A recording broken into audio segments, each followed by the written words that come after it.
Gagawa ako ng papaya and banana smoothie.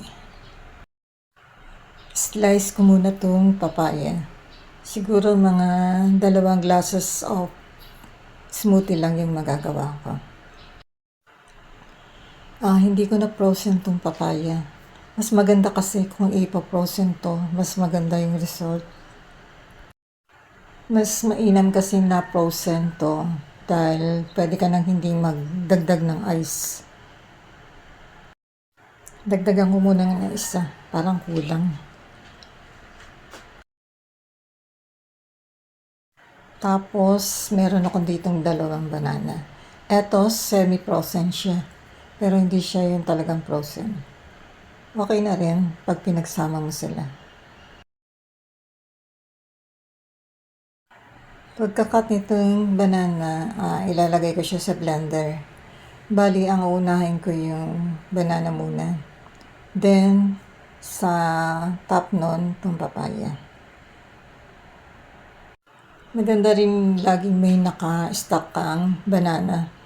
Kasi pwede mo siyang i-pair sa ibang fruits. Gaya ng apple, pwede rin banana apple smoothie. Hindi mo na siya kailangan lagyan ng sugar.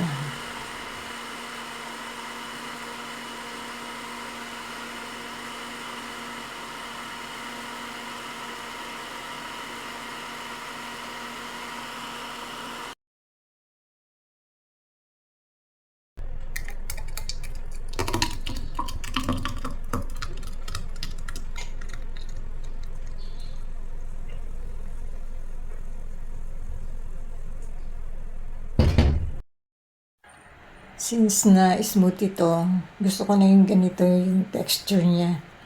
Yung merong konting buo. Mas gusto ko yung ganyan, hindi masyadong durog. Pwede ding lagyan ng ice habang biniblender. Para sa akin, mas gusto ko yung frozen yung fruits. Pwede nyo rin lagyan to ng ice, pero to sa ginawa ko, since na half frozen naman yung banana, okay na to. Magluluto ako ngayon ng sinigang na bangus. Andito yung mga ingredients, isang buong bangus na naka-slice na. Haluan ko rin to ng dahon ng kamote o talbos ng kamote. Pati okra. Onion, saka tomato. Meron ding gabi. Sa seasoning naman, andito yung patis, saka asin. Konti lang yung asin niya. Meron din ditong maliit na sachet na sinigang mix. Maliit lang yung gagamitin ko para hindi masyadong maasim. Although maasim din siya pero hindi yung sobrang asim.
Okay guys, kain tayo.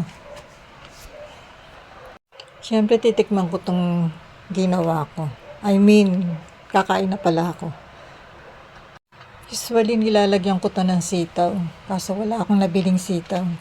So okra na lang ang ginamit ko.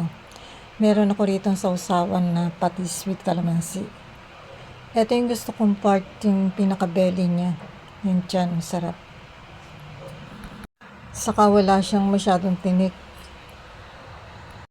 Sa market ko to binili.